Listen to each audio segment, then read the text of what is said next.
Hello बच्चों, चलिए हमारा प्रश्न देखते हैं। प्रश्न है, यीस्ट नामक कवक की सहायता से होने वाले किण्वन में क्या बनता है। इस प्रश्न की बात की जाए तो सबसे पहले यहाँ देखते हैं मुख्य अवधारणा को, जिसके अंतर्गत हम यहाँ पर कह सकते हैं कि श्वसन की जो क्रिया संपन्न होती है कोशिका के अंतर्गत या कोशिका के बाहर, तो ये जो श्वसन की क्रिया संपन्न होती है इसमें एक क्रिया यहाँ पर संपन्न होती है अनॉक्सी श्वसन, जिसमें ऑक्सीजन की जो है अनुपस्थिति होती है।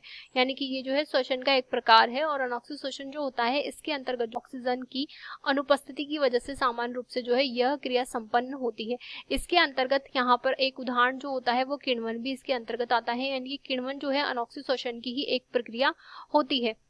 यदि किण्वन की बात की जाए तो पहली तो यह कि यह एक बाह्य कोशिकीय क्रिया है, यानी कि सामान्य रूप से जो है विभिन्न प्रकार के एंजाइमों के स्त्रवण के द्वारा यहाँ पर कोशिका के बाहर ये संपन्न होती है। यदि यीस्ट की अगर बात करें तो यीस्ट के अंतर्गत जो किण्वन की प्रक्रिया संपन्न होती है उसकी अगर बात की जाए तो सबसे पहले यहाँ पर पर्याप्त मात्रा में जब ग्लूकोज की उपस्थिति होती है तो ग्लूकोज का जो है आंशिक अपघटन या आंशिक ऑक्सीकरण की हम बात कर रहे हैं तो आंशिक ऑक्सीकरण होगा, जिसमें पहली अवस्था में ग्लूकोज जो है यहाँ पर पायरुविक अम्ल में रूपांतरित हो जाता है।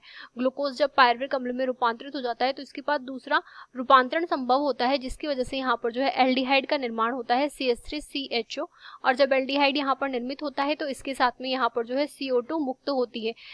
इसके पश्चात यहाँ पर जो है ऊर्जा की आवश्यकता पड़ती है, तो यहाँ पर ऊर्जा ली जाती है NADPH2 के रूप में।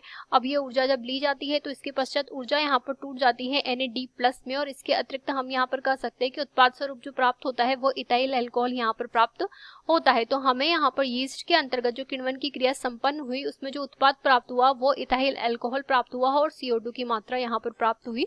तो यीस्ट नामक कवक की सहायता से होने वाले किण्वन में हमें यहाँ पर जो है उत्पाद स्वरूप जो है अल्कोहल की मात्रा मिलती है, इथाइल अल्कोहल हमें यहाँ पर प्राप्त हो रहा है, और इसके अतिरिक्त हमें उत्पाद स्वरूप जो है CO2 की मात्रा भी प्राप्त हो रही है। आशा करते हैं आपको प्रश्न समझ आया होगा। धन्यवाद।